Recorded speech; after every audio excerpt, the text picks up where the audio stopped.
queridos e minhas queridas, está começando o programa Espaço Saúde, feito com tanto carinho para você. E hoje nós temos o prazer de receber o secretário municipal de saúde, Dr. Rui de Paiva. Ele que é pediatra, especialista em crianças e está à frente da secretaria agora, assumiu recentemente, mas com os desafios de sempre. Na verdade, Dr. Rui, muito obrigada por sua presença.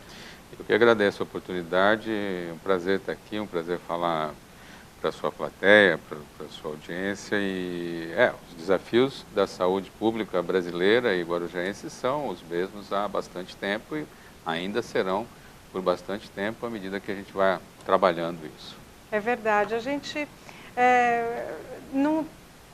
essa mudança de gestores, né, é uma coisa habitual em administração pública, porque sai um, entra outro, em função também de outros cargos que assume, em função também de diretrizes, né? E, doutor Rui, qual é o seu principal desafio à frente da secretaria hoje? Bom, desculpe, independente do gestor que está à frente da saúde pública de qualquer município brasileiro, Marina, o grande desafio hoje é você construir uma rede básica de atenção que dê realmente respostas às necessidades de saúde da população e, ao mesmo tempo, complementar isso com aquilo que se chama a integralidade, ou seja, a pessoa que tem uma necessidade mais complexa de saúde, então tem toda essa necessidade suprida pela rede de saúde, agora não mais a rede básica. Então, por exemplo, se eu vou a um posto de saúde, eu preciso de vacina, curativo, consulta, determinados medicamentos, segmento para hipertensão, diabetes, tudo isso eu resolvo na rede básica. Se eu tenho um problema mais grave de rins, por exemplo, e preciso de hemodiálise, preciso de exames sofisticados, eu tenho que ter uma rede integrada que resolva esse tipo de situação, que encaminhe então os pacientes para as especialidades e deem conta das necessidades. Essa parcela da população que necessita desse tipo de assistência é uma parcela bem menor, em torno de 10, 15% das pessoas. Mas nós temos que ter respostas para essas pessoas também. Então, sintetizando a resposta para você, terminar de construir a rede básica e construir uma rede de atenção especializada que dê conta de todas as necessidades da população.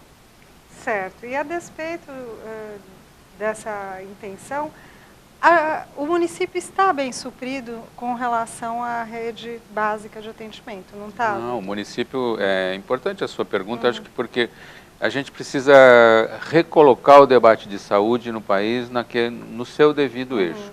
Eu não me refiro apenas a Guarujá, mas certamente também em Guarujá, e tenho discutido isso em todos os fóruns que eu tenho comparecido. E eu só complementando, eu digo isso porque eu vejo que a rede pública, a gente encontra mais facilidade de atendimento hoje do que até na rede conveniada, de credenciamento de convênios, com mais agilidade, eu digo. Em vários setores. Não é em vários setores. Você tem razão. Então, é que cria-se no país um clima, né? O meu exemplo, até a gente conversava há pouco, o meu exemplo para esse clima era a questão da Copa do Mundo. Nada do que ia acontecer na Copa do Mundo ia dar certo. Tudo os aeroportos não iam funcionar, os estádios não iam ficar prontos, os ônibus não sei o quê, tudo ia dar errado. A única coisa que ia dar certo é que a gente ia ser campeão, não é? O time. Pois bem, a única coisa que deu errado era o que ia dar certo e tudo que ia dar errado deu certo, funcionou a contento. Os estrangeiros vieram e voltaram do país com uma impressão maravilhosa de um povo maravilhoso que os recebeu muito bem, todos muito felizes, enfim. O campeonato de futebol foi uma festa e as expectativas que foram geradas foram completamente contrariadas. É verdade. Então, isso obviamente é futebol, mas se nós transpusermos esse mesmo formato para a saúde, você frequentemente ouve na grande imprensa, vão se referir ao Sistema Único de Saúde no Brasil, começa-se com a frase o caos na saúde. O caos na saúde, é então, recorrente. Já se começa com o caos. E aí se pega pequenos exemplos, como o programa desse último fim de semana, de uma rede de televisão, que filmou 7 ou 8 unidades básicas de saúde pelo país afora e transformou aquilo na realidade de todos os municípios, como se todos os municípios tivessem e todas as unidades de saúde do país fossem aquilo. Certo. Então a população, obviamente, se sente num caos, porque se for tudo igual àquilo, obviamente que é o caos. E não é assim. A realidade do país não é assim e a realidade do Guarujá também não é assim. Ah, então você está dizendo que está tudo perfeito. Quando a gente diz que uma coisa não é, não quer dizer que a outra é. Exato. Né? A gente precisa sempre colocar nuances e perspectivas. E, então é óbvio, você fez uma primeira pergunta e eu estou dizendo, nós precisamos completar a rede básica, nós precisamos fazer isso, Sim. fazer aquilo. Há um monte de coisas para serem debatidas com a sociedade que se pode e que se deve fazer. Há gargalos importantes, há limitações, como limitação de mão de obra qualificada, especializada. Eu não estou me referindo só a médicos, mas também a médicos, enfermagem, etc. Então, há uma série de gargalos que a gente pode e deve discutir, mas transformar o que nós temos num caos, transformar o que nós temos numa carência absoluta de tudo, aí não é justo, né? Não é justo com a realidade, não é justo com a população que se beneficia diariamente de uma série de equipamentos colocados à sua disposição, à disposição da população. Se você me permite, dou um outro exemplo. Lógico. Eu sou pediatra, como você disse na abertura, e repito isso também em todos os cantos. Quando eu comecei a minha carreira, nós internávamos crianças por desnutrição. Né? Nós internávamos crianças para dar comida, literalmente. Aí renutria, quer dizer, terminava de realimentar aquela criança, dava-se alta, e aí caía-se numa rede básica que era praticamente inexistente. Sim. Não é? Se os que são mais antigos como eu vão lembrar que o Guarujá tinha 2 centros de saúde para a cidade inteira. Né? Não existia o Sistema Único de Saúde, as crianças que não tinham INPS, cujos pais não tivessem INPS na época, né?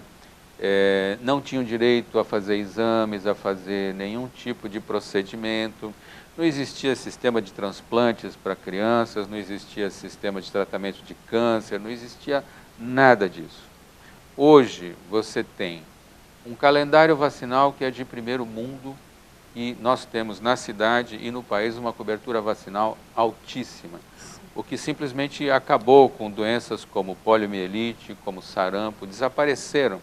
As gerações mais novas de pediatras nunca viram um caso de pediatras brasileiros, nunca viram um caso de sarampo.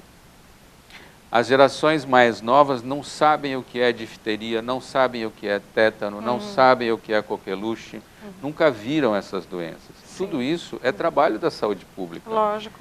Cadê o caos? Isto é o caos, então? As crianças hoje, qualquer criança, recentemente, disse num outro programa, recentemente nós transportamos uma criança que recebeu do INCOR a ligação, que tinha um coração disponível, e a criança era a primeira da fila, era uma criança nossa, guarujaense, eu não posso, evidentemente, revelar, e nós transportamos. Sim. E, obviamente, a criança teve a sua oportunidade. E quando isso acontecia, veja, é importante que o cidadão preste atenção nisso.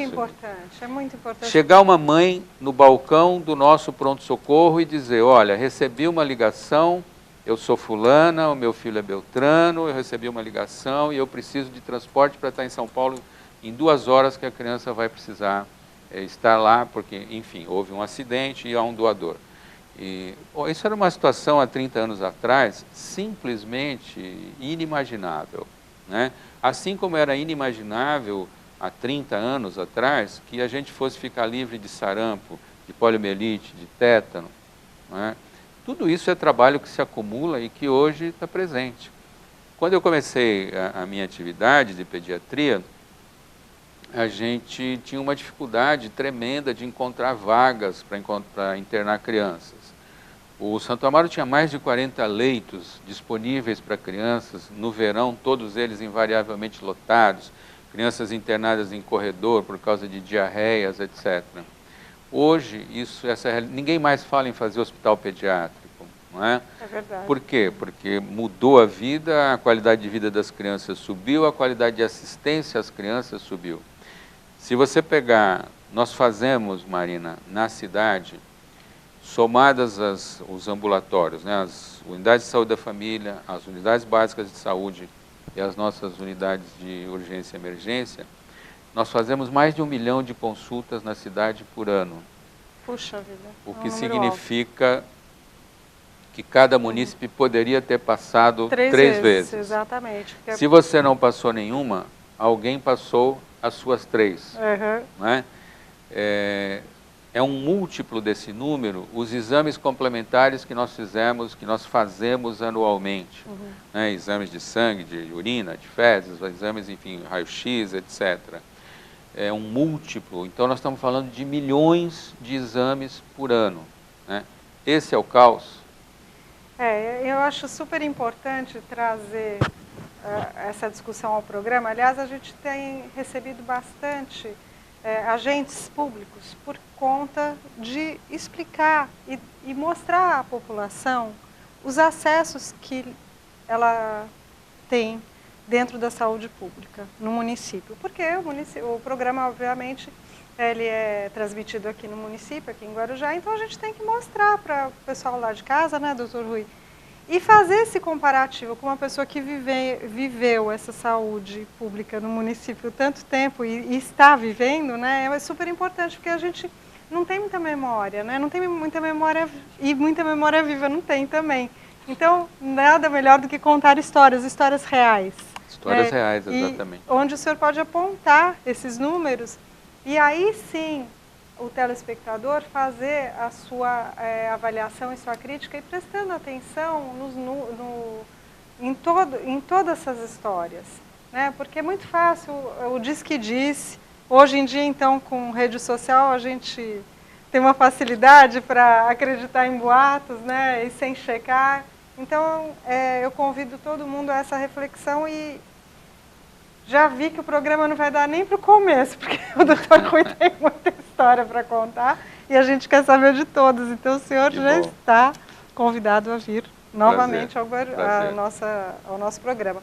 E eu também quero convidá-lo a assistir uma dica de saúde, que nós também temos um colaborador, o Ricardo Rubido Alonso, que é ótico, e ele está colaborando com o nosso programa, dando suas dicas de saúde ocular. Assista conosco.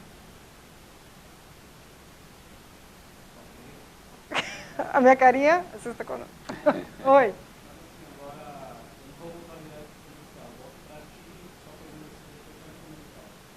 Só pergunta o quê? Tá bom. Tá bom. E aí, gostou? É isso mesmo, a gente tem periodicamente dicas. E a partir da semana que vem, aquela dica de saúde primária, você vai ver. Fique ligado, não se perca no canal, é canal 8 aqui no Espaço Saúde. A gente vai para um breve comercial e volta já para conversar com o Dr. Rui de Paiva, tá? Fica aí, até já.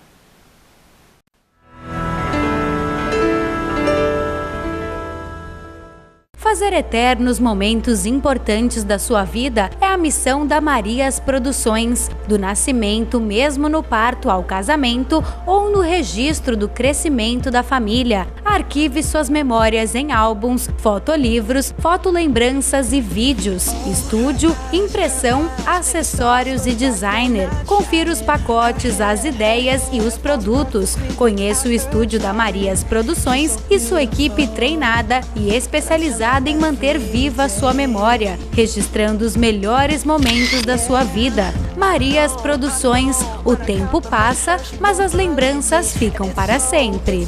Garanta pontos positivos para o futuro do seu filho. No Colégio Alfa Guarujá, ele vai somar pontos. O aprendizado é realizado por meio do sistema positivo de ensino. Salas com número limitado garantem o total aproveitamento das aulas. As atividades extras promovem a socialização dos estudantes. O Colégio Alfa Guarujá oferece acesso ao portal educacional. Você acompanha o desempenho escolar do seu filho. Confere as atividades e eventos realizados no interior da unidade escolar. Conta com artigos de renomados profissionais da área educacional e no portal o aluno encontra apoio nas pesquisas escolares, com acesso a sites seguros.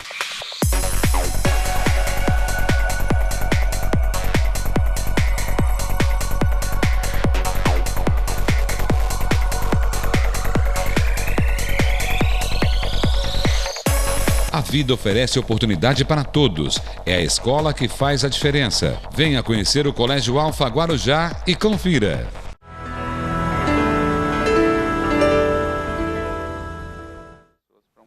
É verdade, olha aqui. Você vê que o assunto é tanto, aliás, são tantos assuntos que a gente não para de conversar nem no comercial, né? Mas nós estamos voltando aqui, conversando hoje com o secretário municipal de saúde, Dr. Rui de Paiva. E no primeiro bloco estávamos falando sobre a saúde pública e o Dr. Rui falava que, puxa vida, a gente sempre que pega aí na grande imprensa, nota-se que a saúde, vem o dizer que a saúde está um caos. E ele estava pontuando que não é bem assim, não está o caos. Mas isso também, né, doutor Rui, não significa que esteja tudo uma maravilha. Porque Exatamente. Aqui parece... Marina, você só diz que está tudo ótimo, cadê? Que eu não tenho leito, a gente vê, carece sim de leitos para internação. Por quê? Porque a gente só tem um hospital hoje no município, Exatamente. que tem de SUS. Na Baixada também são poucos. Exatamente. Não é? Então... não está um caos, mas também não está uma maravilha, né, doutor Rui? Exatamente. Eu acho que essa é a discussão que importa realmente. Em vez de a gente jogar fora o que a gente já tem, a gente reconhecer o que já foi feito e olhar o que precisa ser feito ainda. Então, é exatamente o que você falou, sua frase está exata. Nós não é uma maravilha, mas está longe de ser um caos. E para ficar melhor do que o que a gente já conseguiu, por onde precisamos avançar? Por exemplo, o seu exemplo perfeito. A área de leitos hospitalares na cidade e na região é um grande gargalo, que a gente tem discutido incessantemente. Da ontem eu estava em Itanhaém. É verdade. Ontem eu estava em Itanhaém com os secretários de saúde da região, em diversas reuniões outras, sempre se discutindo, entre outros assuntos, esta questão da atenção hospitalar. Então é um assunto importante que precisa ser debatido, porque também, Marina, além das decisões técnicas, o que deve ser feito do ponto de vista técnico, a população também precisa decidir quais são as suas prioridades. Essa é uma coisa que a gente também fala muito aqui no programa. Você quer se prevenir da doença ou você quer ter mais saúde, mais qualidade de vida, melhor bem-estar, né? Essa é a promoção da saúde. Exatamente. E são atitudes que não significam ir ao médico, fazer exames só. Depende de uma série de mudanças conceituais, né? De mudanças de comportamento pessoal. Quando você decide o que você quer fazer da sua saúde, você decidiu automaticamente o que você vai fazer ou está fazendo com o seu próprio corpo. Exato. Como você está cuidando do seu corpo, e nós estamos nos referindo a descanso, alimentação, atividade física, etc. Exato. Né? Há pessoas que falam assim, eu religiosamente faço um check-up anual. Sim. Certo?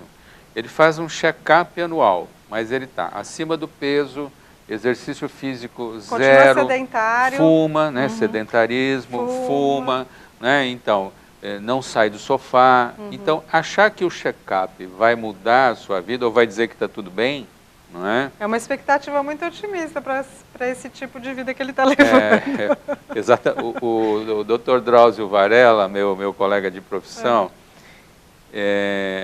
no ano passado, isso, na matéria que ele normalmente escreve para o jornal Folha de São Paulo, ele fazia uma revisão dos estudos, né, científicos sobre o colesterol e os fatores de risco para doenças do coração. E os estudos recentes, são milhares, literalmente, de estudos de colesterol e risco cardíaco, etc. Alguns deles já duram 20 anos ou mais. Mas os estudos recentes mostram uma coisa que, para quem tem essa consciência que a gente estava falando, é óbvia. Os estudos mostram o seguinte, traduzindo em linguagem cotidiana, a grande doença não é o colesterol alto, né? A grande doença, mãe, primeiro, é o sedentarismo. Olha aí. É o sedentarismo. E o que vem atrás do sedentarismo, como consequência. Então, má forma física, excesso de peso, e aí lá embaixo vem colesterol alto. Qual é a nossa reação para este problema de saúde? para que os nossos amigos e amigas saibam, a primeira causa de morte no mundo ocidental, no Brasil e em Guarujá não é diferente, já são as doenças cardiocirculatórias. Puxa ou vida. seja, coração e derrame. Puxa vida. Não é?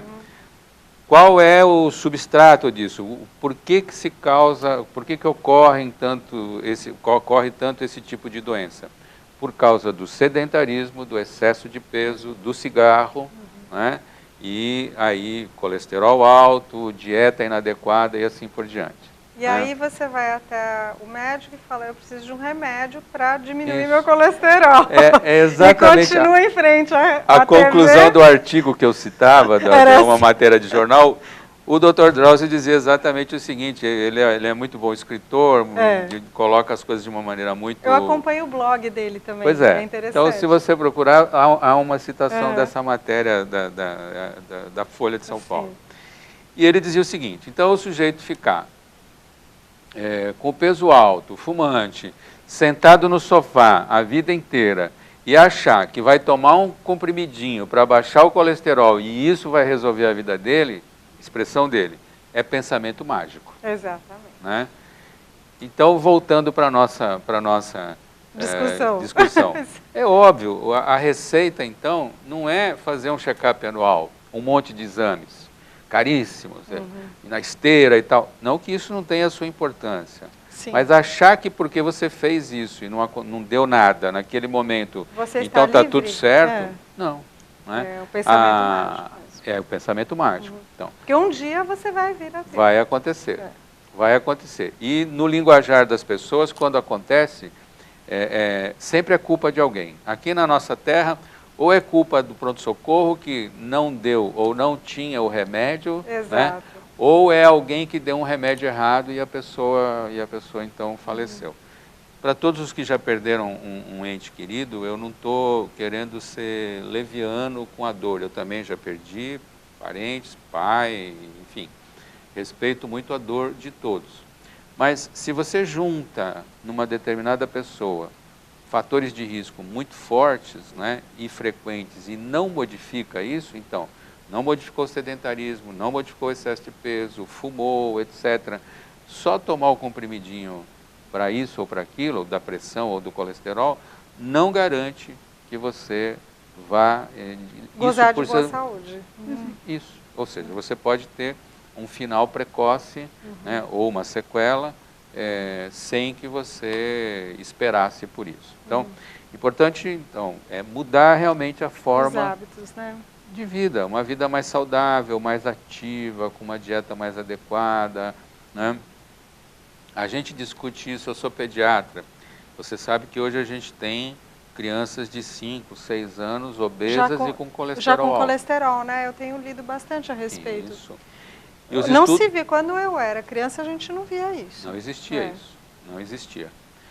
Os estudos mostram que as crianças com o colesterol alterado já começam o comprometimento da artéria, né? O que vai se chamar arteriosclerose, triste, né? Que é a gordura dentro das artérias, dos vasos sanguíneos.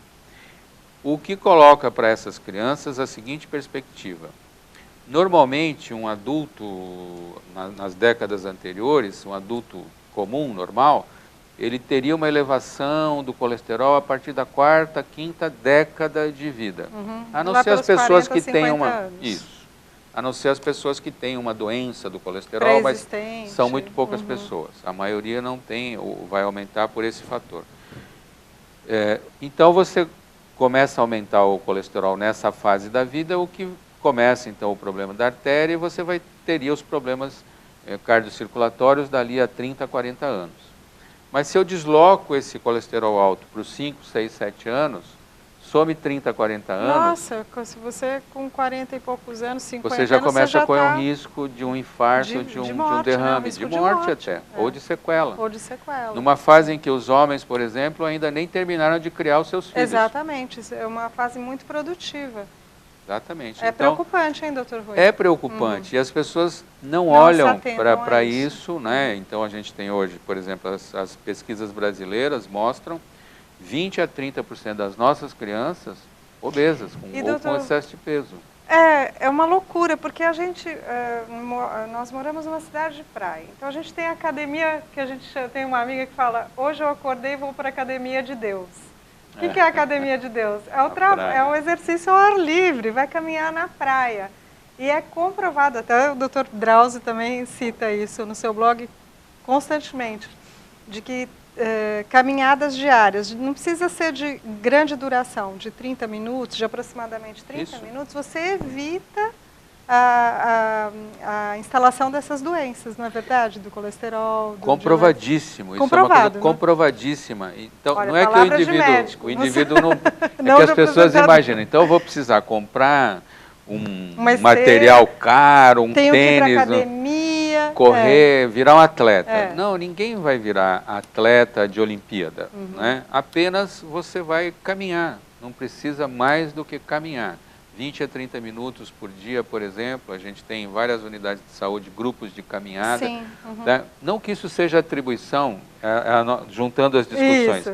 Isso não deveria ser uma atribuição do serviço de saúde, Sim. não é? Porque isso deveria ser uma iniciativa do próprio indivíduo. Exato. A gente faz na tentativa de que os grupos se organizem e tal, e continuem. O incentivo é uma ação de promoção de saúde.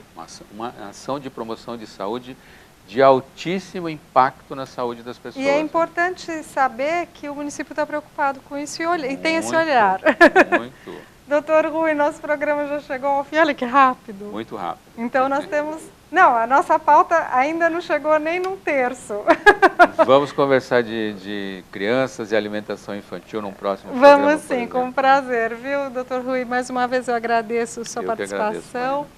E você aí de casa, agradeço sua audiência, espero que esteja gostando.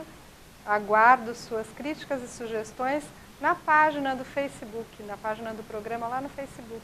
É lá que você fica vendo, assistindo os programas que não teve oportunidade de assistir ainda e também participa com suas sugestões, críticas e também recadinhos, né? Que eu sinto falta, viu? Tá bom? Então, até a próxima semana, se Deus quiser. Até mais, doutor Rui. Muito obrigada. Bom. Até lá.